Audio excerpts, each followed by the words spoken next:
জমিনে মাজার থাকবে, জিয়ারত থাকবে, কিন্তু সেটা সুন্নত তরিকায়। কি কথা কোন ঠিক কিনা? কিয়ামত পর্যন্ত ওলিরা থাকবে, বদর, শাওলিয়া, বারাউলিয়া, 360 আউলিয়া, শুভ্র সিদ্ধ পীর মাশায়েখ, কাদরিয়া, চিশতিয়া, নকশবন্দিয়া, মুজাদ্দিদিয়া, হানাফি, শাফি, মালিকা, হাম্বলি, যত বড় বড় উলামা একরাম, পীর মাশায়েখ, আল্লাহর ওলিরা জমিনে দ্বীন প্রতিষ্ঠিত করেছেন, তাদের মাজার থাকবে, জিয়ারত চলতে থাকবে, জিয়ারত চলবে, মাজারও চলবে। কিন্তু কোন মাজারে আমরা জটলা পটলা আগলা ফাগলা গান জুটে হিরোইন সিং, আপনি জানেন না আমার ঢাকার হাসনাবাদে একটা মাজার আছে। হায় হায় হায়, এই এলাকার প্রভাবশালী লোকেরা এই মাজার নিয়ে ব্যবসা করে খায়। ওই প্রত্যেক বছর অনুষ্ঠানে শত শত শত শত এই কোটি কোটি টাকার গাজার ব্যবসা হয়, আর মনের পর মন কেজি কেজি গাজা বেচা হয়। আর এই মাজারের ভিতরে কবর শরীফের পাশে তারা মহিলা নাচানাচি করে। এই কবরের পাশে এইগুলি বেহায়াপনা আমরা করতে দিতে পারি না। কথা কোন ঠিক কিনা? এগুলো হতেই পারে। মাজার তো জিয়ারতের জায়গা। আল্লাহু আকবার। ইমাম বুখারীর মাজার আছে, ইমাম মুসলিমের মাজার আছে, ইমাম আবু হানিফার মাজার আছে, হুজুর গাউসে পাকের মাজার আছে, মুজাদ্দিদ আল ফুসানি সিরহিন্দির মাজার আছে, খাজা বাবা আজমিরির মাজার আছে, শাহজালাল আমনি মুজাদ্দিদের মাজার আছে, বড় বড় ওলি উলামা আলেম ফুদালা ফুজালা নুজাবা নুকবা আখির আব্দুল সবার মাজার আছে, সবার মাজার আছে। কিয়ামত পর্যন্ত তাদের মাজার থাকবে। যদি তাদের মাজার না থাকে মুসলমান জিয়ারত করতে পারবে না, তাদের ইতিহাস ঐতিহ্য জীবনী মুসলমান জানবে না। কারণ আউলিয়া ইকরামের ইতিহাসের মাধ্যমে আমাদের আগামীর অনুপ্রেরণা আসে। কথা বলেন ঠিক না বেঠে? তাদের সম্মান আল্লাহ দিয়েছেন, সাহাবীদের মর্যাদা আল্লাহর কোরআন আল্লাহ দিয়েছেন। এইভাবে সেই দিন গরিব গরিব সাহাবীরা আল্লাহর নবীকে মেনে নিল। ইয়াসার রাদিয়াল্লাহু আনহু গরিব মানুষ মেনে নিলেন। অত্যাচার শুরু হয়ে গেল তাদের উপরে। নবীজির দরিদ্র দরিদ্র সাহাবীরা সেই দিন দিন মেনে নিল। লেখাপড়া ছিল না বিধায় কাফেররা বলে ফেললো, কাফেররা সেই দিন তারা বলে ফেললো কি জানেননি? ক্বালু আনুমিনু কামা আমানাস সুবাহা, আমরা কি নির্বোধ আর বোকাদের মতো ঈমান আনবো? বোকাদের মতো ঈমান আনবো। সেই দিন আল্লাহর কোরআন আল্লাহ ধমক দিয়ে জবাব দিলেন, আলা সাবধান সাবধান, ও বেয়াদবের দলেরা সাবধান। তোমরা যারা আমার নবীর সাহাবীদেরকে নির্বোধ বলতেছো, বোকা বলতেছো, তোমরা শুনে রাখো। আলা ইন্নাহুম হুমুস সুফাহা, তোমরা যারা আমার নবীর সাহাবীদেরকে নির্বোধ বলতেছো, তোমরা নির্বোধ, তোমরা বোকা, তোমরা বোকা, তোমরা বোকা, তোমরা বোকা। সাহাবীরা নবীকে কেন্দ্র করার কারণে তারা ঈমানওয়ালা হয়ে গেলেন, দুনিয়ার শ্রেষ্ঠ ব্যক্তি হয়ে গেলেন, আখিরাতের মহান ইজ্জতওয়ালা হয়ে গেলেন, কবরের জগতে তারা মহান ইজ্জতওয়ালা হয়ে গেলেন। আল্লাহর নবীর সোহবতে দর্শে বসে যদি তাদের এত দাম হয়, আজকের মাহফিল ঈদে মিলাদুন নবীর মাহফিল, আমার নবীর আগমনের মাহফিল, এই মাহফিলে বসার কারণে আমার রসুলের কারণে মাহফিলের দাম বেড়ে গেল। আর মাহফিল যারা সাজাইলো তাদেরও দাম বেড়ে গেল, মাহফিলে যারা বসলো তাদেরও দাম বেড়ে গেল, মাহফিল যারা আগে করেছিল তাদেরও দাম বাড়লো, আগামীতেও যারা করবে তাদেরও দাম বাড়বে। ওই বেদাতের ফতোয়া মানার টাইম আমাদের না। হযরত ইমাম হুসাইনের মাজার শরীফ দুইটা, একটা মাজার শরীফ মাথা মুবারক থেকে নিচ পর্যন্ত শুধু দেহ মুবারকের মাজার ইরাকের কারবালায়, আর মস্তক মাথা মুবারকের মাজার হচ্ছে বর্তমানে মিশর আল আজহার বিশ্ববিদ্যালয়ের সাথে। কাউলাদের রসুলের পবিত্র মাথা দিয়ে দাও। খ্রিস্টানরা বলল, তোমাদের হুসাইনের মাথা দিয়ে আর আমরা কি করব? ওই মাথার তো আমাদের প্রয়োজন নাই, তোমরা মাথা নিয়ে চলে যাও, কিন্তু বিনিময় দিতে হবে, এমনিতেই দিতে পারবো না, মাথা নিতে হলে 30,000 স্বর্ণ মুদ্রা দিতে হবে।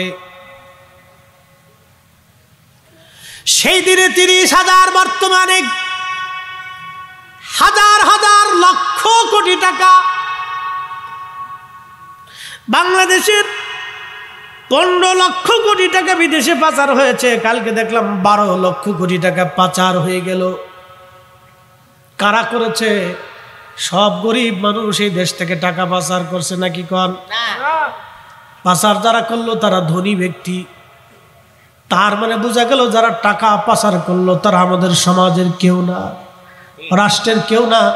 দল আপনার করেন, কিন্তু একটা কথা মনে রাখবেন, দল সেটা আপনার ব্যক্তিগতভাবে পালন করেন, ওটা আপনার ফাংশন। কিন্তু আমি বলতেছি কথা একটা, সেটা হলো আমার টাকা যদি কেউ চুরি করে নিয়ে যায়, সে যেই দলের লোক হোক আমি তারে মানতে পারবো না। কথা বলেন ঠিক কিনা? প্রিয় উপস্থিতি, সেই দিনের 30,000 কোটি টাকা, একসাথে বলবেন আল্লাহু আকবার, 30,000 স্বর্ণ মুদ্রা দিয়ে মিশরের বাদশা তিনি বললেন, হ্যাঁ আমরা 30,000 স্বর্ণ মুদ্রা দেব, কিন্তু তোমরা আমাদের সাইয়্যিদের মাথা মোবারক দিয়ে দিবা। সুলতান রাজি হয়ে গেল, সবাই রাজি হয়ে গেল। দিন তারিখ নির্দিষ্ট হলো। মিশরের সুলতান তিনি সেনাবাহিনী নিয়ে হাজার হাজার সৈন্য নিয়ে হযরতে ইমাম হুসেইন রাদিয়াল্লাহু আনহুর মাজারে গেলেন। জুতা পায়ে দিয়ে যান নাই। মারহাবা বলবেন, মারহাবা, আরো জোরে বলেন মারহাবা। জুতা খুলে খালি পায়ে তিনি রওনা হয়ে গেলেন। জুতা খুলে খালি পায়ে আসকালানে হুসেইন রাদিয়াল্লাহু আনহুর পবিত্র মাজার শরীফে যাইয়া তিনি মাজার খনন হলো। খনন করার পরে দেখা গেল 470 বছর, কত বছর? 470 বছর আগে পবিত্র মাথা মোবারক যেমন তেমনই আছে। চুল নষ্ট হয় নাই, দাড়ি পড়ে যায় নাই, চোখের আলো নষ্ট হয় নাই, ত্বক চেহারা নষ্ট হয় নাই। আর সেই দিন কান মাথা মোবারকের কিছুই নষ্ট হয় নাই। তখনও যেখান থেকে কেটে ফেলে দেওয়া হয়েছিল তখন থেকে রক্ত আয়ে ফুটাই ফুটাই তখনও আসতেছিল, আর এমন সুন্দর সুঘ্রাণ আসতেছিল, আল্লাহু আকবার, জান্নাতি জান্নাতি ঘ্রাণ আসতেছিল।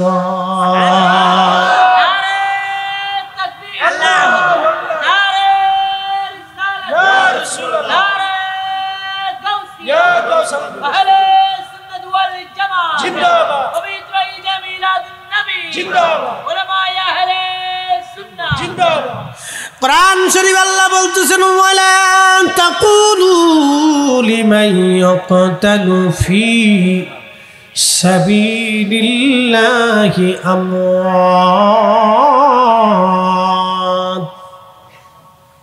আল্লাহর পথে যারা জীবন দেয় তাদেরকে তোমরা মরা মনে করিও না, বরং তারা জিন্দা। জিন্দাবাল আহইয়াউ ওয়ালাকিন লা তাশউরুন।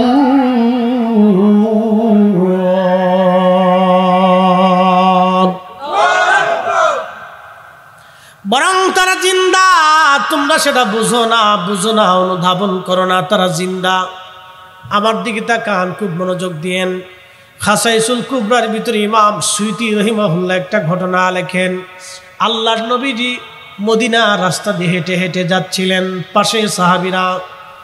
এমন সময় নবীজি জবাব দিলেন, ওয়ালাইকুম আসসালাম রাহমাতুল্লাহ। সাহাবীরা বলল, হুজুর কে আপনারে সালাম দিল? কাউকে তো সালাম দিতে দেখলাম না, কিন্তু আপনি জবাব কেন দিলেন?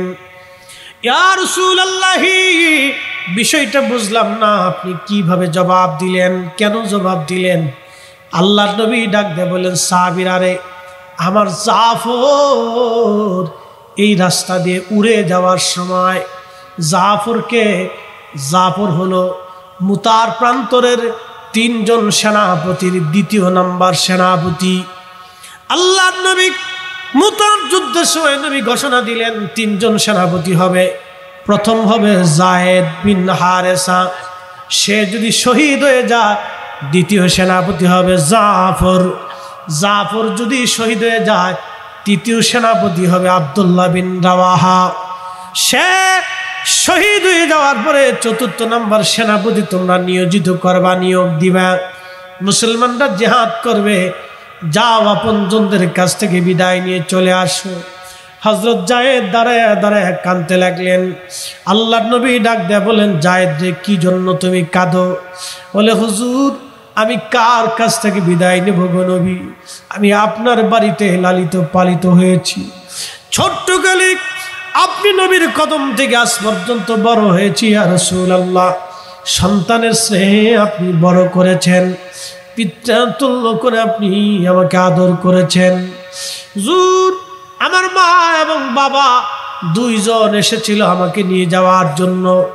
আপনি নবীর ভালোবাসায় পড়ে আমি আমার মা বাবার ভালোবাসা পর্যন্ত ভুলে গিয়েছিলাম। ইয়া রাসূলুল্লাহ, আজকের বিদায়টা আপনি দিবেন, আমি অন্য কোথাও থেকে বিদায় নেব না। হুজুর, বিদায়টা আপনি আমারে দিয়ে দেন। হযরত জাফরকে নবীজি, জায়েদকে নবীজি বললেন, জায়েদ রে, যাও, বিদায় দিলা। জড়িয়ে ধরলেন, চুমু খাইলেন, আদর করলেন। জায়েদ বলতেছে, হুজুর, আপনি আমারে শহীদ শহীদ শহীদ বলে ঘোষণা দিয়েছেন। ইয়া রাসূলুল্লাহ, শহীদ বলে ঘোষণার জন্য আমি বুঝেছি আমি আর কোনোদিন গাজী হয়ে মদিনায় ফিরে আসব না। ওই ময়দানে শাহাদাতের আমিও সুধা পান করার জন্য ওই ময়দানে আমি চলে যাচ্ছি। হুজুর, দুনিয়াতে আর দেখা হবে না, পরবারে দেখা হবে। হযরত জায়েদ চলে গেলেন। হযরত জাফর রাদিয়াল্লাহু আনহু ছিলেন হযরত আলী রাদিয়াল্লাহু আনহুর আপন ভাই। হযরত জাফর বাড়ি চলে গেলেন। দুইটা সন্তান ছিল জাফরের। স্ত্রীর কাছে যায় বলেন, বিবিরে, শুনছো, আল্লাহর নবী মুতার প্রান্তরের আমাকে সেনাপতি নিয়োগ করেছেন। প্রথম সেনাপতি জায়েদ শহীদ হলে আমি শহীদ হলে আব্দুল্লাহ বিন রাওয়াহা, সে শহীদ হলে মুসলমানরা সেনাপতি বানাবে। বিবিরে, বিদায় নেওয়ার জন্য আসছি, দুনিয়াতে আর কোনোদিন দেখা হবে না। কারণ আল্লাহর নবীর পবিত্র জবান থেকে আমার ব্যাপারে ঘোষণা আসছে, আমি শহীদ হয়ে যাব। বিবি, আমি জানি নবীজি যেটা বলেছে এটাই হবে, আমি শহীদ, গাজী হয়ে আসার আর সুযোগ নাই। চিন্তা করেন সাহাবীরা আল্লাহর নবীর জবানের কথাকে কেমনে পালন করতেন, কেমনে তারা বিশ্বাস করতেন। আর এখন আমরা বললে অনেকে দলিল দলিল করে তালাশ করে খুঁজে মরে। আল্লাহর রাসূলের কোন শানের বিরুদ্ধে যাইয়া দলিল যারা খুঁজে, এরার মতো বুকা আর অপদার্থ এই জমিনে আর কেউ হতে পারে না। কথা বলেন ঠিক কিনা? এটা ভুলের মহাস্বর্গে বসবাস করতেছে, সে বুঝতেছে না আগামীর তকদির তার নষ্ট হয়ে যাচ্ছে। জাফরের স্ত্রী বলতেছে, স্বামী অপেক্ষা করেন। ঘুমাচ্ছে না। আল্লাহ রাব্বুল আলামিন সেই দিন তাদের মর্যাদাকে আল্লাহ বুলন্দ করে দিয়ে বলেন, রাদিয়াল্লাহু আনহুম ওয়া রাদু আন, আমি রব, আমি তাদের উপরে খুশি হয়ে গেলাম, তারা আমি আল্লাহর উপরে খুশি। যালিকা লিমান খাশিয়া রাব্বা, এই জন্য তারা আমি আল্লাহ তাদের উপরে খুশি হয়ে গেলাম। তারা, তার মানে সাহাবীরা, আমি আল্লাহকে ভয় করত ভয় করত ভয় করত ভয় করত। সেই জন্য আমি আল্লাহ সাহাবীদের উপরে খুশি হয়ে গেলাম। সাহাবীরা কিন্তু পাথর দেখে আল্লাহ চিনে নাই, বিরাট বড় উহুদ পাহাড় দেখে আল্লাহ চিনে নাই, আসমান দেখে আল্লাহ চিনে নাই, জমিন দেখে আল্লাহ চিনেন নাই। সাহাবীরা আল্লাহ চিনলেন আমার নবী দেখে। সাহাবীরা ঈমান আনলেন নবীকে কেন্দ্র করে, সাহাবীরা দ্বীন মানলেন নবীকে কেন্দ্র করে, সাহাবীরা ঈমান আনলেন নবীকে কেন্দ্র করে। আচ্ছা বলেন তো, সাহাবীরা যদি রসুলের দর্শে না বসতেন এত দাম সাহাবীদের কোনোদিন হতো না। কি কথা বলেন ঠিক কিনা? শুধুমাত্র নবীর জন্য সাহাবীদের এত দাম। আজকের এই মাহফিল আমার রসুলকে কেন্দ্র করে যারা বেদাতের তক্কা দেয়, বেদাতের ভয় দেখায়, শুনো, মাহফিলে লেখা ঈদে, ঈদ মানে খুশি, আনন্দ। আনন্দ এটা শরীয়তের কোনো ঈদ না। এই ঈদ হলো নবী পাইয়া ইমানদারের অন্তরের প্রেমের ঈদ। এটা শরীয়তের ঈদ না। যদি শরীয়তের ঈদ বানাইতাম তাহলে 2 রাকাত নামাজের ব্যবস্থা হতো, খুতবার ব্যবস্থা হতো, একটা নির্দিষ্ট দিন তারিখ সময় নির্ধারণ হতো। আল্লাহর নবীর আশিকরা সারা বছরের যে কোনো সময় ঈদে মিলাদুন নবী পালন করতে পারে, তবে এই মাসটা আসলে তারা খুব গুরুত্বের সাথে আবার রসুলের প্রেমে হাবুডুবু খাইয়া এই পাগলগুলি নবীকে কেন্দ্র করে মাহফিল সাজায়। নবীকে কেন্দ্র করে যদি সাহাবীদের এত দাম হয়, ইমানের দাম হয়, আমলের দাম এত বেশি হয়, নবীকে ভালোবাসার জন্য যদি একটা পাহাড় জান্নাতে যায়, সেই পাহাড়ের নাম উহুদ। আল্লাহর নবী বলতেন, সাহাবীরা রে, উম্মতেরা শোনো, এই উহুদ পাহাড় আমাকে ভালোবাসে, আমি নবী উহুদ পাহাড়কে ভালোবাসি। আলা বাবি মিন আবওয়াবিল জান্নাহ, এই উহুদ হলো জান্নাতের একটা পাহাড়, জান্নাতের একটা পাহাড়, জান্নাতের পাহাড়। আরে নবীকে কেন্দ্র করে ভালোবাসার জন্য যদি একটা পাহাড় জান্নাতে চলে যেতে পারে, একটা উট যদি জান্নাতে চলে যেতে পারে, একটা খেজুর গাছের কাষ্ঠ উস্তুনে হান্নানো যদি জান্নাতে চলে যেতে পারে, আমরা মিলাদুন নবীর মাহফিল সাজাইয়া আল্লাহর নবীর ভালোবাসার নিদর্শন দেখাইয়া আল্লাহর নবীর ময়দানে হাশরে নবীর কদমে সুপারিশের আশা করতে পারি। কথা বলেন ঠিক কিনা? সাহাবীদের ইজ্জত আল্লাহ এত পরিমাণে বাড়াইলেন, শুধু এখানে না, আল্লাহ আরো বলেন, আমিন কামা আমানান নাস। শোনেন, কোন সাহাবীর সমালোচনা করা যাবে না। আল্লাহ রাসূল বলেন, আল্লাহ আল্লাহ ফি আসহাবি, সুনানুত তিরমিজির হাদিস। সাহাবীদের যদি ভুল হয় ওটা আমরা আলোচনায় আনতে পারবো না। কি কথা কর না কেন? সাহাবীদের যদি কোথাও খাতা হয় সেটা আমরা আলোচনায় আনতে পারবো না, কারণ ওই এলেম, ওই অধিকার আমাদের আল্লাহ দেয় নাই, আল্লাহর নবী দেন নাই, আল্লাহর নবী দেন নাই, আল্লাহর নবী দেন নাই। সাবধান, বুজুর্গানে দিন, আইম্মা ইকরাম, আল্লাহর ওলিদের যদি কোনো খাতা হয় ওইটা ধৈর্য ধৈর্য তাদের সমালোচনা করা আল্লাহ আমাদেরকে আইন দেয় নাই। কি কথা কর না কেন? আল্লাহ বলেন, নবীজি বলেন, আল্লাহ আল্লাহ ফি আসহাবি, ও আমার উম্মত, তোমরা আল্লাহকে ভয় করো, আল্লাহকে ভয় করো আমার সাহাবীদের ব্যাপারে। আমার যারা সঙ্গী, আমি নবীর যারা সাহাবী ছিল, সাথী ছিল, আমার ডানে বামে পিছনে থেকে থেকে যারা দিন কায়েম করার জন্য লড়াই করেছে, বাড়ি ঘর ছেড়ে দিয়েছে, সন্তানের মায়া তারা ছেড়ে দিয়েছে, স্ত্রীর ভালোবাসা তারা ছেড়ে দিয়েছে, দুনিয়ার মোহ সম্পদের প্রাচুর্য তারা ছেড়ে দিয়েছে, বাদশাগিরি, রাজাগিরি, আমিরগিরি তারা ছেড়ে দিয়েছে, দুনিয়ার দামি দামি খাবারগুলি তারা ছেড়ে দিয়েছে, বাড়িঘর জমি জমা সব বিক্রি করে দিয়েছে, এমনকি নিজের জীবনের সবচেয়ে প্রিয় বস্তু নিজের জীবনটা কোরবানি করার জন্যে শত্রুর সামনাসামনি দাঁড়াইয়া, অস্ত্রের সামনে তারা দাঁড়ায়া দাঁড়ায়া জিহাদ করে করে আমি নবীর পিছনে থেকে থেকে তারা দিন কায়েম করেছে। আমার সাহাবীদের ব্যাপারে আমার উম্মত, তোমরা আল্লাহকে ভয় করো, আল্লাহকে ভয় করো। লা তাত্তাখিদুহুম গরাদাম মিন বাদি, আমার ইন্তেকালের পরে তোমরা আমার কোনো সাহাবীর সমালোচনার পাত্র বানাইও না, আমার কোনো সাহাবীরে তোমরা গালিগালাজ করিও না, আমার কোনো সাহাবীরে তোমরা কষ্ট দিও না, আমার কোনো সাহাবী সম্পর্কে মন্দ বলিও না, আমি নবীর কোনো সাহাবীকে তোমরা মন্দ বলিও না, আমি নবীর কোনো সাহাবীর দুশ্চর্চা করিও না। দোষ গাইও না, দোষ বলিও না, দোষ চর্চা করিও না। লা তাত্তাখিদুহুম গরাদাম মিন বাদি ফামান আহাব্বাহুম ফাবিহুব্বি আহাব্বাহুম ওয়া মান আবগাদাহুম ফাবিবুগদি আবগাদাহুম। আমার উম্মতেরা রে, আমার পরে আমি নবীর কোন সাহাবীকে যদি ভালোবাসো তাহলে আমি নবীকে ভালোবাসা হবে। আর আমি নবীর ইন্তেকালের পরে কোন সাহাবীকে যদি কষ্ট দাও, গালি দাও, সমালোচনা করো রে উম্মত, তাহলে আমি নবীর সমালোচনা করা হবে, গালি দেওয়া হবে, আমি নবীর কষ্ট দেওয়া হবে। চিৎকার মেরে জোরে বলেন না মারহাবা। প্রিয় বন্ধুগণ,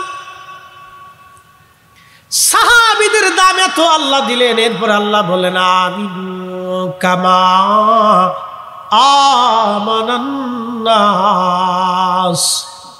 আল্লাহর কোরআন বলতেছে আমার বান্দা তোমরা ঈমান আনো, ঈমান আনো, ওই রকম ভাবে ঈমান আনো কামা আমানান নাস। এই নাসের তাফসীরে সব মুফাসসির লিখছেন আই সাহাবা, সাহাবীরা যেইভাবে ঈমান আনছে আল্লাহ বলল সেইভাবে তোমরা ঈমান আনো, ঈমান আনো, ঈমান আনো।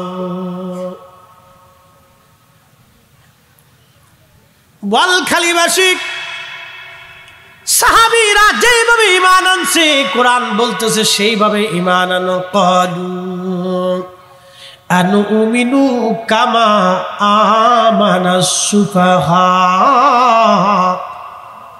সেই দিন মুনাফিক আর বেঈমান কাফিররা ডাক দিয়ে বলল আমরা কি নির্বোধদের মতো ঈমান আনবো, বুকাদের মতো আমরা কি ঈমান আনবো?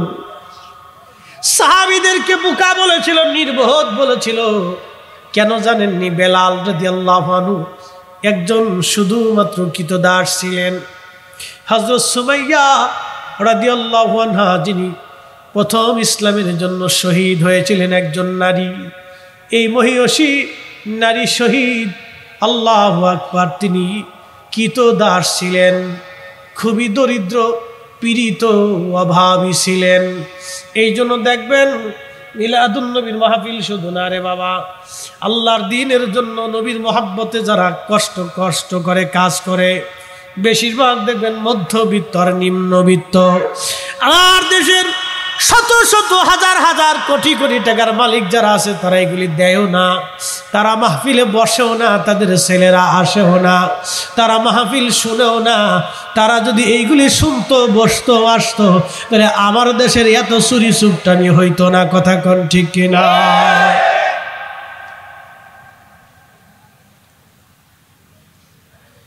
আসলে ওয়াজ শোনার দরকার ধনীদেরকে, ওয়াজ শোনার দরকার ডিসি সাহেবের, এসপি সাহেবের, ওসি সাহেবের, ওয়াজ শোনার দরকার টিএনও সাহেবের, ওয়াজ শোনার দরকার সকল সরকারি কর্মচারী কর্মকর্তা, সব ইউনিভার্সিটি, সব বিশ্ববিদ্যালয়, সব কলেজ ভার্সিটি, সব শিক্ষা প্রতিষ্ঠান, সব সরকারি বেসরকারি প্রতিষ্ঠানগুলি যারা রাষ্ট্র চালায় তাদেরকে ওয়াজের মজলিসে বসার দরকার। উলামায়ে কেরামের কাছ থেকে তাদের ওয়াজ শোনার দরকার। তারা যদি এই মজলিসে আসতো, মজলিস সাজাইতো, মজলিসে বসতো, ওয়াজ শুনতো, তাহলে তাদের দিল মন পরিবর্তন হতো। আমার দেশের গরিব মানুষের টাকা চুরি করে খাইতো না, আমার দেশের এতিম বাচ্চার হক নষ্ট করতো না, আমার দেশের বৃদ্ধ মার টাকা নষ্ট করতো না, আমার দেশের ভিখারির টাকা নষ্ট হতো না, আমার দেশের অন্ন ফাউন্ডেশনের টাকা নষ্ট হতো না, আমার দেশের ল্যাংড়া কানা বোবার টাকা নষ্ট হতো না, আমার দেশের হত দরিদ্র গরিব মানুষ টাকার অভাবে চিকিৎসা হতে পারে না, তার কষ্ট হতো না। তারা এইগুলি মেরে মেরে মেরে মেরে কেড়ে কেড়ে খাইতো না। তারা গরিবের জিনিস, গরিবের হক তারা বুঝাই দিত, আমাদের হকগুলি তারা ঠিক ঠিক মতো বুঝাই দিত। এই জন্যই তাদের ওয়াজ শোনার দরকার, ওয়াজ করার দরকার। কথা কোন ঠিক কিনা? খুব মনোযোগ দিয়ে হাজিরিন বোয়ালখালীবাসী, যেদিকে যাচ্ছিলাম ফিরে চলে যাই সেই দিকে হযরত জাফর রাদিয়াল্লাহু আনহু বিবিরে ডাক দেখায়, বিবিরে বিদায় দাও। জাফর ডাক দিয়ে বলতেছে বিবি বিদায় দাও। বিবি বলল স্বামী একটু দাঁড়ান, আমি ওযু করব, 2 রাকাত নামাজ পড়ে একটু দোয়া করব। আল্লাহর কোরআন বলতেছে ইয়া আইয়ুহাল্লাযীনা আমানুস্তাঈনু বিস-সাবরি ওয়াস-সালাহ।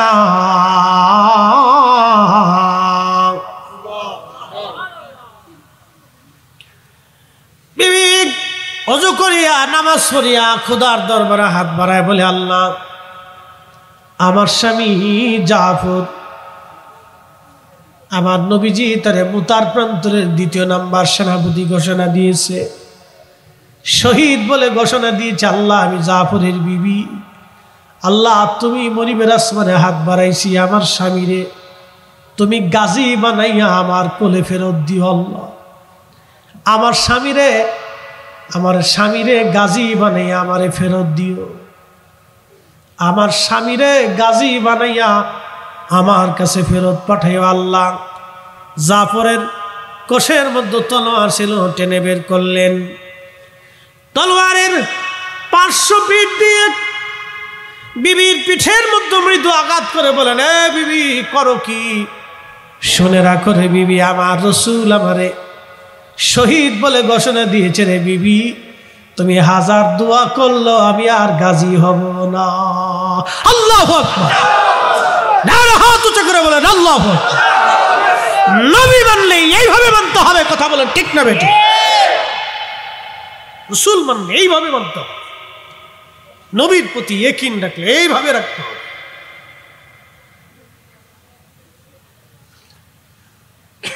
হযরত জাফর রওনা হয়ে গেলেন।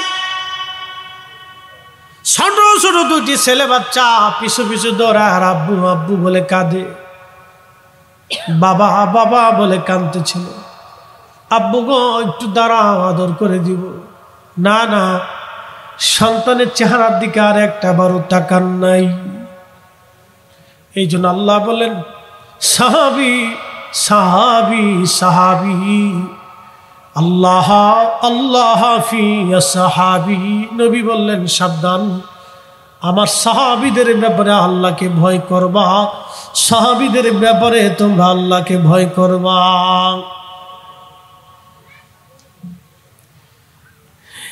আল্লাহ নবীর আশিক সাহাবী জাফর হেঁটে হেঁটে চলে আসে, ছেলেরা পিছন পিছন দৌড়ে, একটা বারও দেখেন নাই। যদি সন্তানের মায়া কলিজার মধ্যে আসে রে, তাহলে কলিজার ভিতরে সন্তানের মায়া যদি এসে যায়, নবীর মায়া বাদ হয়ে যাবে। তাদের এত দাম আল্লাহ দিলেন, সেই জাফর জিহাদের ময়দানে চলে গেল,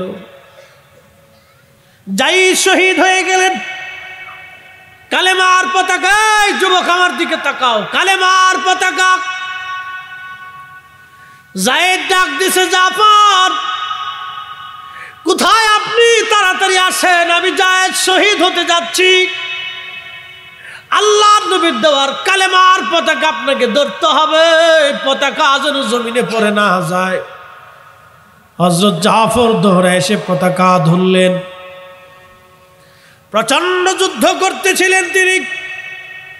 মাত্র 3000 মুসলমান, 2 লক্ষ কাফেরের সাথে যুদ্ধ চলতেছে।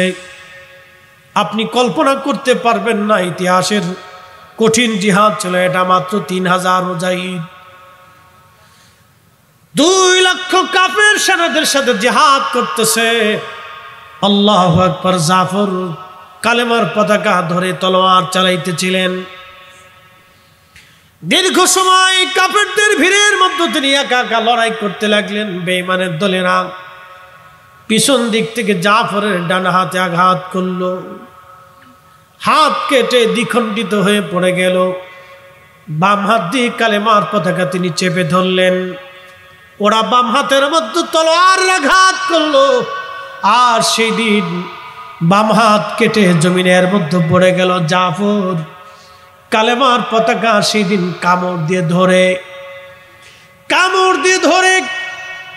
আব্দুল্লাহকে ডাক দিয়ে বলেন, আব্দুল্লাহ বিন রাওয়াহা, তাড়াতাড়ি আসেন, আমি জাফর শহীদ হতে যাচ্ছি, কালেমার পতাকা জমিনে পড়তে দিতে পারবো না। কামড় দিয়ে ধরে বুকের মধ্যে পতাকা ধরে চেপে ধরেছিলেন, জমিনে সেই দিন পতাকা জাফর পড়তে দেন নাই।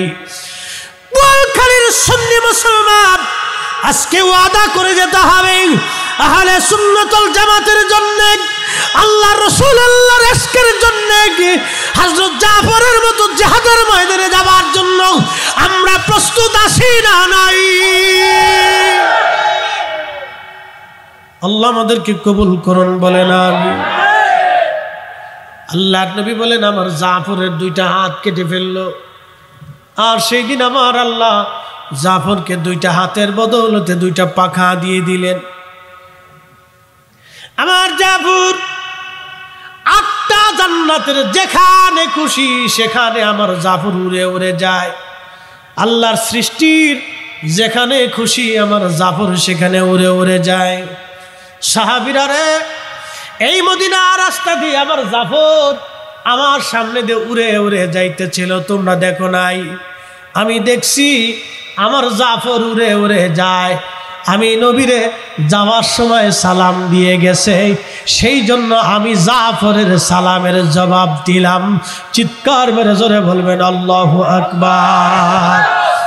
জাফর যদি শাহাদাতের বাড়ি পৃথিবীর যে কোনো জায়গায় 8টা জান্নাতের যেখানে খুশি সেখানে যেতে পারে, তাহলে বলেন আমার নবী আজকের মাহফিলে আসতে পারে কি পারে না? বেদাতের ফতোয়া দিছে ছাতা দেখার টাইম নাই, এটা শিরিকের ফতোয়া দিছে শোনার টাইম নাই। সাহাবায়ে কেরাম এইভাবে রাসূলকে কিন করতেন, বিশ্বাস একবারে মজবুত ভাবে রাখতেন, ডানমান হবে। কষ্ট হচ্ছে বলখালীবাসী কত কঠিন মহব্বত ছিল তাদের নারীরা, আপনারা একটু শুনে যান। হযরতে আব্দুল্লাহ বিন রাওয়াহা কেবল বিয়ে করে স্ত্রী ঘরে আনছেন। যুবক যারা ভালো করে শুনেন, বিয়ে করে স্ত্রী ঘরে নিয়ে আসছেন, সংসার হবে, জীবন হবে। বিয়ে শাদী কোনো ছেলে খেলা না, পুতুল খেলা না, এটা একটা জীবন। আল্লাহর কোরআনের বিধান, সৃষ্টির সূচনা লগ্ন থেকে আল্লাহর আইন। কোরআন বলতেছে এইভাবে, ওয়া খালাকনাকুম মিন যাকারিন ওয়া উনসা, আমি একজন পুরুষ এবং একজন নারীর মাধ্যমে বংশ বিস্তার করেছি। সুম্মা জাআলা নাসলাহু মিন সুলালাতিন মিন মাইন মাহিন,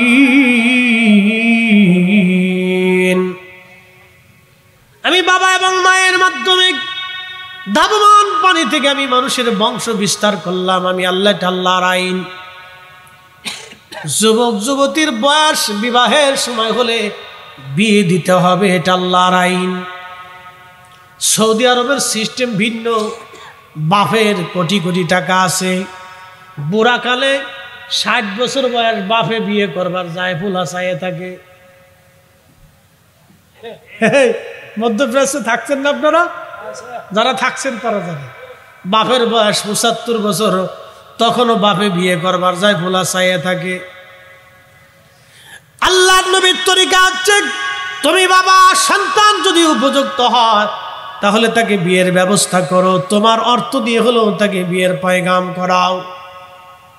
সন্তানের বিবাহের উপযুক্ত হলে তারে বিয়ে করাও, বিবাহের ব্যবস্থা করো।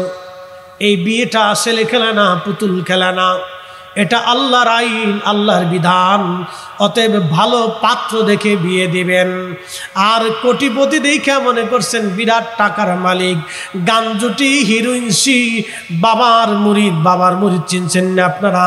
ইয়াবার মুরিদ, আর একটা হলো বোতল সার মুরিদ।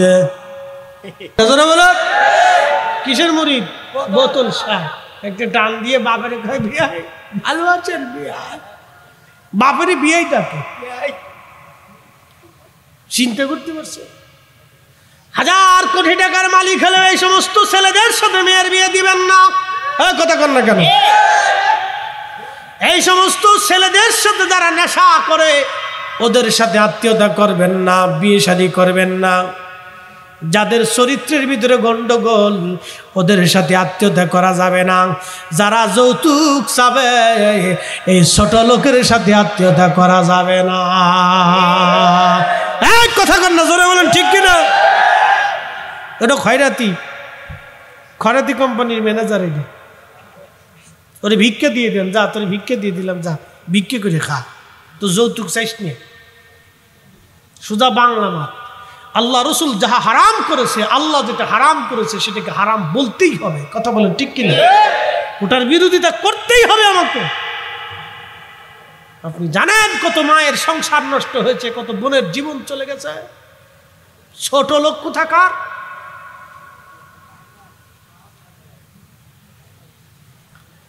প্রিয় মুসলমান, খুব মনোযোগ দিয়ে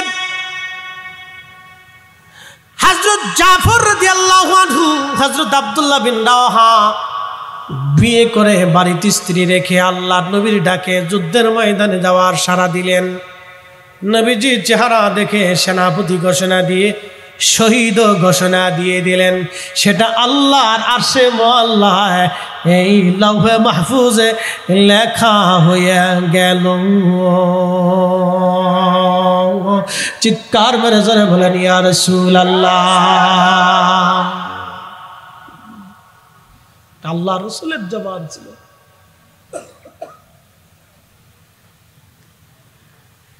ঠিক স্ত্রীর ঘরে দরজার সামনে যাওয়ার পরে দেখে বিবি কোরআন পড়ে, কোরআন পড়ে, কোরআন পড়ে। কি পড়ে? কোরআন। জোরে বলেন কি পড়ে? কোরআন। আরো জোরে কোরআন, আরো জোরে কোরআন। আমাদের দেশের বেডিরা স্টার জলসা পড়ে, জি বাংলা পড়ে। যদি কেউ সূরা ফাতিহা আলহামদুলিল্লাহি রাব্বিল আলামিন গায়রিল মাগদুবি আলাইহিম ওয়ালাদ-দাল্লিন, বুঝেন নাই? যদি মায়েরা কান মারে সূরা ফাতিহাটা পড়ো আলহামদুলিল্লাহি রাব্বিল আলামিন গায়রিল মাগদুবি আলাইহিম ওয়ালাদ-দাল্লিন। ইস কি মাইয়ের মুসলমানের ঘরে জন্ম নিয়েছে। এই মা থেকে কিছু আশা করা যায় না, এই নারী থেকে কিছু আশা করা যায় না। জাতির ভবিষ্যৎ অন্ধকার। খুব মনোযোগ দিয়ে কথাগুলি শুনবেন, দুঃখের সাথে কথাগুলি আজ বলতেছি।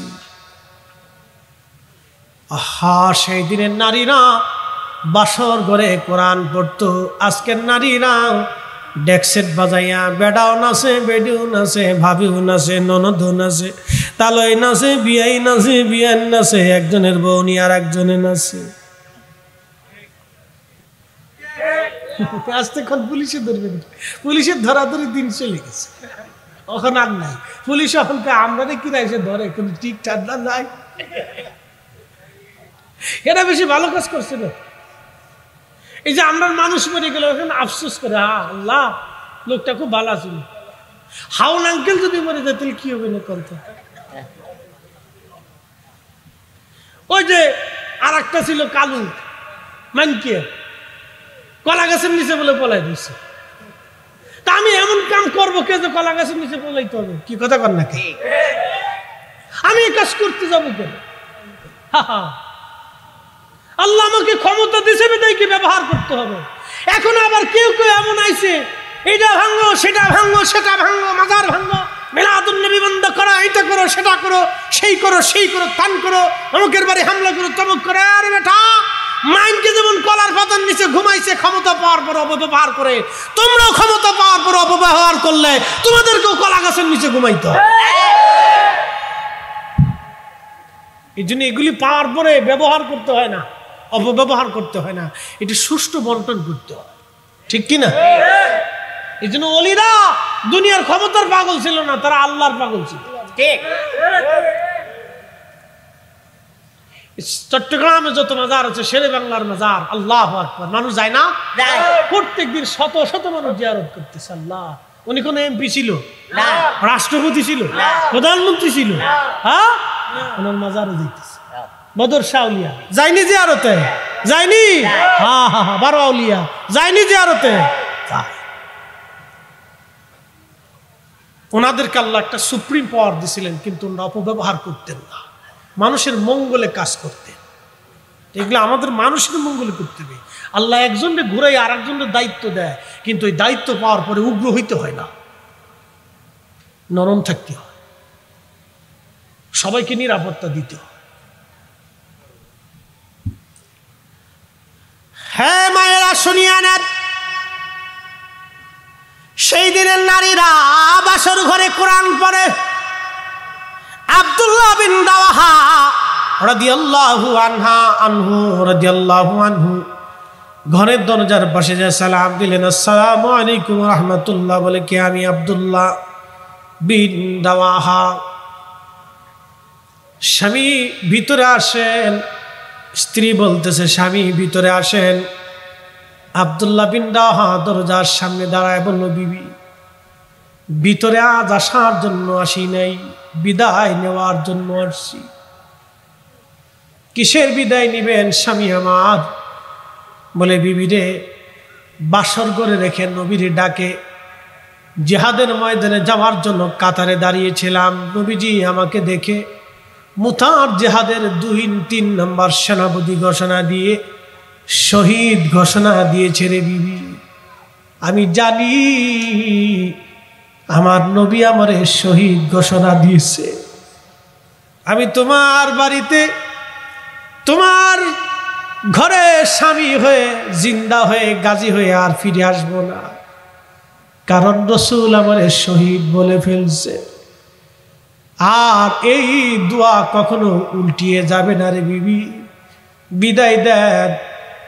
আর কোনোদিন মদিনাতে আপনার সাথে দেখা হবে না, হাসরের মাঠে কবরের জিন্দিগিতে পরবারে দেখা হবে। কি কঠিন ইমানি তেজ তাদের, এশকে রসুল ছিল তাদের, কি কঠিন এশকে রসুল নিয়ে তারা ময়দানে দাঁড়ানো। আহা আব্দুল্লাহ বিন রাওয়াহা যখন এই কথা বললেন, নারী সমাজ ভালো করে শুনে নেন, তাদের মধ্যে কি এশকে রসুল ছিল। সেই দিন সেই নারী ডাক দিয়ে বলল, স্বামীরে স্বামীরে একটা বার আপনি ভিতরে আসেন। আব্দুল্লাহ বিন রাওয়াহা বলতেছিল, বিবিরে যদি ভিতরে যাই, তুমি মদিনার সুন্দরী নারী, মদিনারা আসলেই অরিজিনাল, তারা সুন্দর, অরিজিনাল মাদানী যারা তারা দেখতে খুবই সুন্দর, তাদের চেহারায় নূর চমকায় এবং তারা দেখতেই অরিজিনাল সুন্দর, তাদের চেহারায় নূর চমকায়, খুবই ভদ্র তারা, অমায়িক, খুব নরম সফট এবং খুব মেহমান প্রিয়, অরিজিনাল মাদানী নারী। সেই দিন স্বামীরে একটা বার আপনি ভিতরে আসেন, বিবিরে সুন্দর চেহারার দিকে তাকাইলে হয়তো আমার মনে তোমার প্রতি ভালোবাসা আসতে পারে। জিহাদের ময়দানে নবীর হুকুম পালন করতে আমার যদি একবার অনুগ্রহ সৃষ্টি হয় রে বিবি, জীবন আমার বরবাদ হবে। স্ত্রী ডাক দেয় বলতেছে, স্বামীরে প্রেম নিবেদনের জন্য, ভালোবাসা বিনিময়ের জন্য আপনাকে ডাকতেছি না। যদিও আপনার অধিকার আছে, আমার অধিকার আছে, কিন্তু স্বামী একটা বার আপনি কি আসবেন? একটা নজর আপনার চেহারাটা দেখে রাখবো। কঠিন মেহেশরে কোটি কোটি মানুষের ভিড়ে সেই দিন আমি আব্দুল্লাহ বিন রাওয়াহার বিবি আপনাকে দেখে যাতে চিনতে পারি আপনি আমার স্বামী ছিলেন। মুতার প্রান্তরে 3 নম্বর সেনাপতি, নবী কর্তৃক ঘোষিত শহীদ ছিলেন আপনি।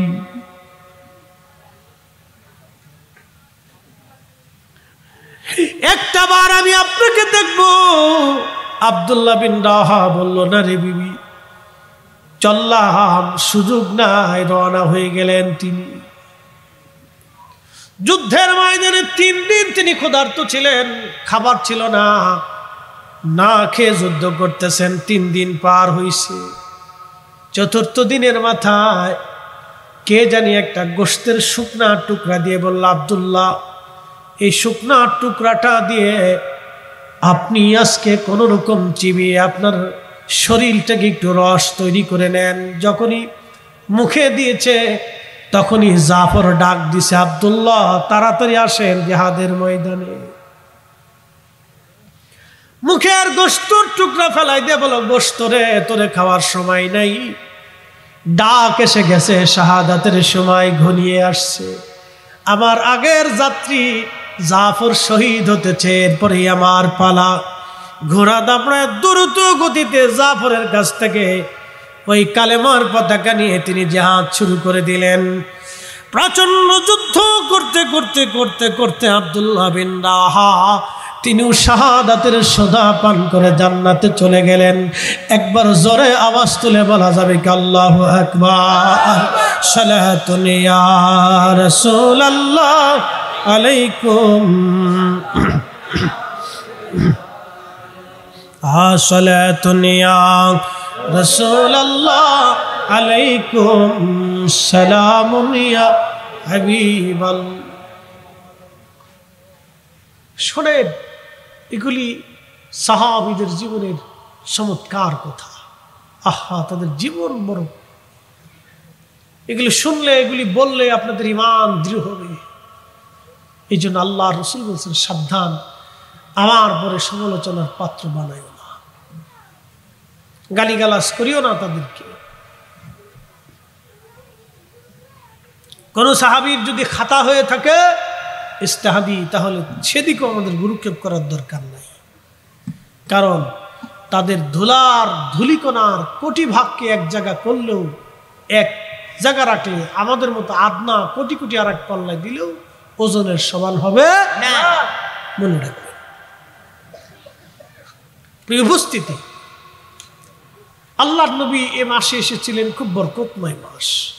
তো এগুলি আপনারা পর্যবেক্ষণ করবেন। সাহাবা একরাম জীবন দিছে। আমরা কি আল্লাহর জন্য নামাজের কাতারে দাঁড়াইতে পারবো না? কথা বলেন না কেন? পারবো। আল্লাহর জন্য নামাজের কাতারে কি দাঁড়াইতে পারবো না? আমরা জাফরের মতো হয়তো জিহাদের ময়দানে যাওয়ার সুযোগ আমাদের নাই, কিন্তু মসজিদের কাতারে যাওয়ার তো সুযোগ আছে। আব্দুল্লাহ বিন রাওয়াহার মতো জিহাদের কাতারে দাঁড়ানোর হয়তো সুযোগ নাই, কিন্তু খোদার ঘর মসজিদের কাতারে দাঁড়ানোর তো সুযোগ আমাদের আছে, ঠিক কিনা? সালাতকে গুরুত্ব দিবেন, ইনসাফকে প্রাধান্য দিবেন, হালালকে নিজের জীবনে সঠিকভাবে আঁকড়ে ধরবেন, হাসতে হাসতে বেহেশতে চলে যাবেন। হালালকে নিজের জীবনে আঁকড়ে ধরবেন, ইনসাফকে প্রাধান্য দিবেন, সালাতের কাতারে দাঁড়িয়ে যাবেন, খুব গুরুত্বের সাথে নামাজ আদায় করবেন। রসুলের এশক কলিজার ভিতরে এমন ভাবে গাঁথবেন যে কেউ যাতে এটাকে ছিনিয়ে নিতে না পারে। মরণের সময় আল্লাহর হাবিবের জিয়ারা নসিব হয়ে যাবে, দেখে দেখে কবরে চলে যেতে পারে। মোহতারাম উপস্থিতি, অনেক কথা ভাই জানতে চেয়েছেন যে মাজারে মহিলারা যায়, মাজার এবং মসজিদে মহিলা যাওয়ার বিধান কি? শোনেন, বর্তমান সিচুয়েশন তো একটা ফিতনার জামানা। কিসের জামানা? ফিতনার জামানা। সাইয়্যিদুনা হযরত ওমর রাদিয়াল্লাহু আনহুর জামানাতে মহিলারা মসজিদে আসতে লাগলো। নিয়মিত 5 ওয়াক্ত নারীরা জমাতে আসে, কিন্তু মহিলারা আসার কারণে পুরুষরা একটু লালায়িত হচ্ছে, স্বাভাবিক।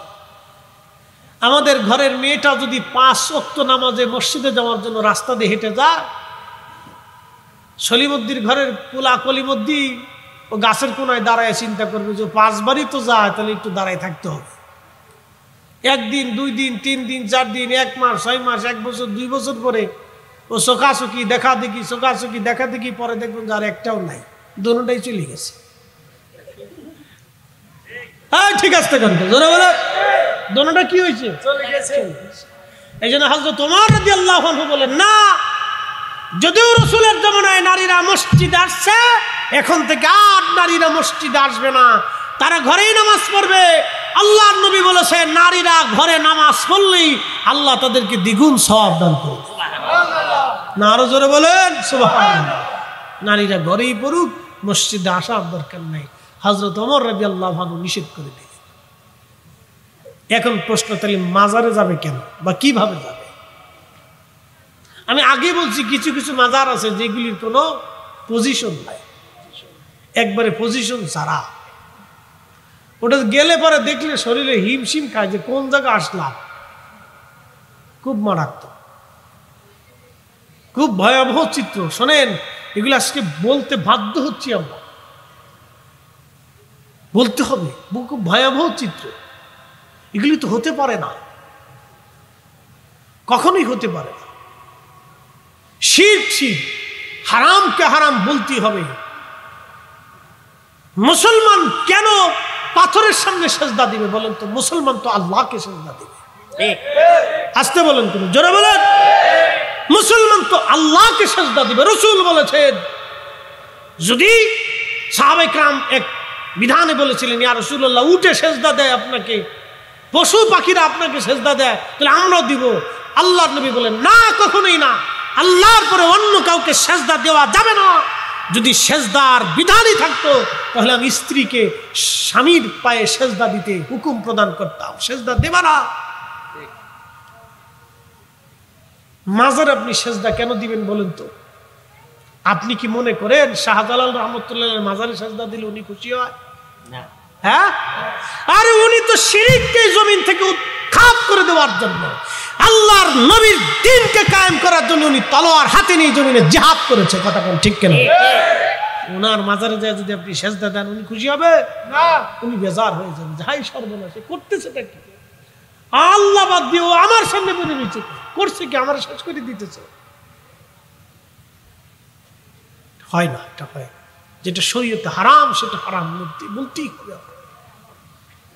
মহিলারা যাবে, মহিলারা যাবে, কিন্তু শর্ত আছে। যদি কোনো মাজারে পর্দা সহ আলাদা করে একবারে দেওয়াল সিস্টেম করে দিয়ে, কাপড়ের পর্দা না, ওটা মাঝে মধ্যে বেলেট দিয়ে কাইটে ফুটা করে দিয়ে, কি কথা কর না, কে ফুটা করে দিয়ে,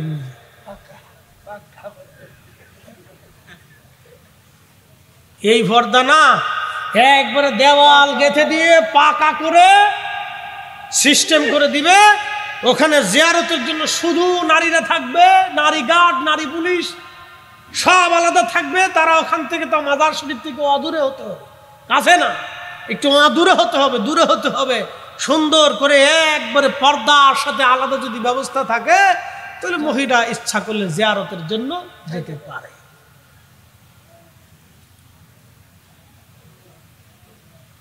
নতুবা দরকার নাই, কারণ মহিলারা বুঝে না।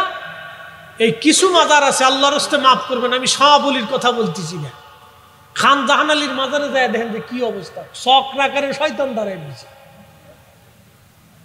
আমি এক মাজারে গেছি, যাওয়ার পরে আমরা তো জিয়ারত করি, যাওয়ার পরে এক লোক আমার ঘুরে ঘুরে জিয়ারত করলাম। জিয়ারত শেষ করার পরে, আল্লাহর রাস্তে মাফ করবেন, আমার বলতেছে, হুজুর এখানে হুজুর মুরাকাবা মুশাহাদা করতো, তা আপনি এখানে 500 টাকা দিয়ে যান এই সিমেন্ট কেনার জন্য। তাই আমি বললাম, সিমেন্ট দিয়ে কি হবে, সব জায়গায় তো পাকা করা। তো কেন আপনি দিয়ে যান। আমি না, এই টাকা কে নিবে? কমিটি নিবে। আমাকে এতিমখানা মাদ্রাসা কিচ্ছু তো নাই, তো এখানে আমি দিয়ে কি করব? তো বলতেছে, হুজুর এই সিমেন্টের জন্য দিয়ে যান। আমি বললাম, কমিটি কি ঠিক মতো পাবে? হ্যাঁ হুজুর, দিলে তারা পাবে। তা আমি চিন্তা করলাম, তো একটু টেস্ট করে দেখি। তা আমি 20 টাকার একটা নোট ওই বাক্সের ফাঁকার ভিতর দিয়ে ঢুকাই দিয়ে আসছি। তো কিছুক্ষণ পরে ও দৌড়া এসে বলতেছে, হুজুর আপনি একজন আলেম মানুষ, এমন ঠকবাজি করতে পারেন? তাহলে কি করছি রে ভাই? আপনি না 500 দিবেন, 20 টাকা দিলেন কে? আমাকে 20 টাকা তুমি দেখলা কেমনে? আমি খুলে দেখছি। আমি বললাম, তুমি যদি খুলতে পারো তাহলে তুমিই চুরি করে খাও। কি কথা কর না, কে খারাপ হয়েছে? আমি তো, তুমি যদি খুলতে পারো তাহলে তুমি চুরি করে খাও। তাহলে আমি 20 টাকা দিয়ে তোরে টেস্ট করে দেখলাম, তুই 1 নম্বর মাল না 2 নম্বর মাল।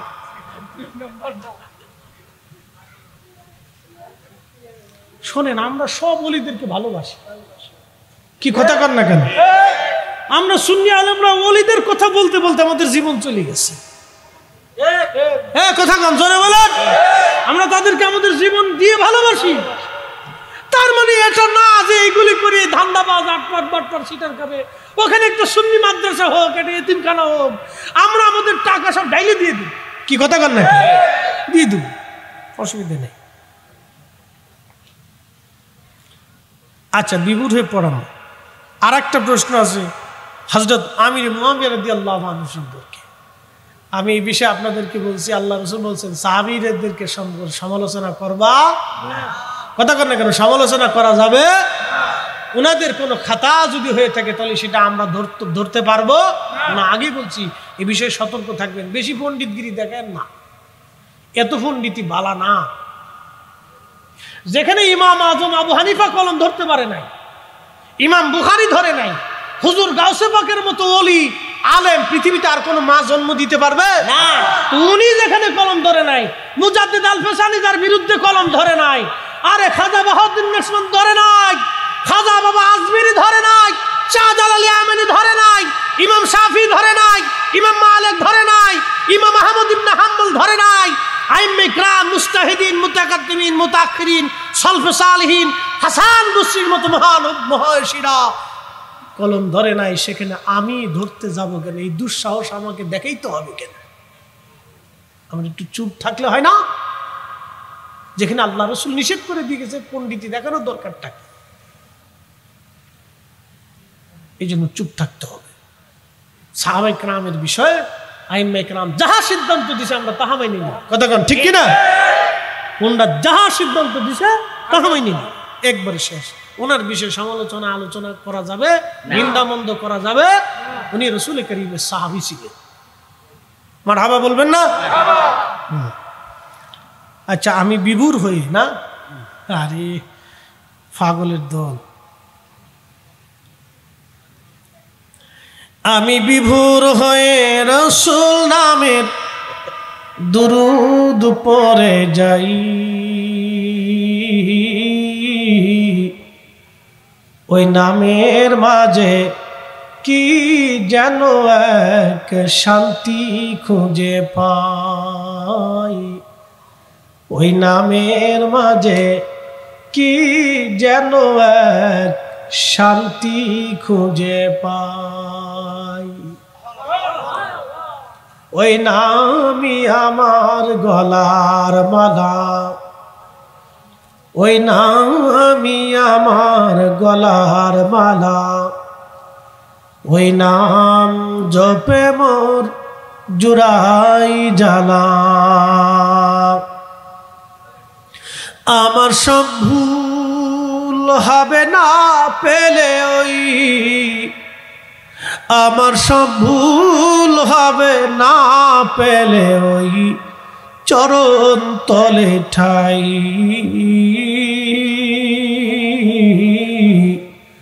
ওই নামের মাঝে কি যেন এক শান্তি খুঁজে পাই, ওই নামের মাঝে কি যেন এক শান্তি খুঁজে পাই। সালাতুন ইয়া রাসূলুল্লাহ আলাইকুম সালামুন ইয়া হাবিবাল্লাহ, সালাতুন ইয়া রাসূলুল্লাহ আলাইকুম সালামুন ইয়া। এসেছেন যত নবী সকলের ইমাম, সালাম নবী তোমায় হাজার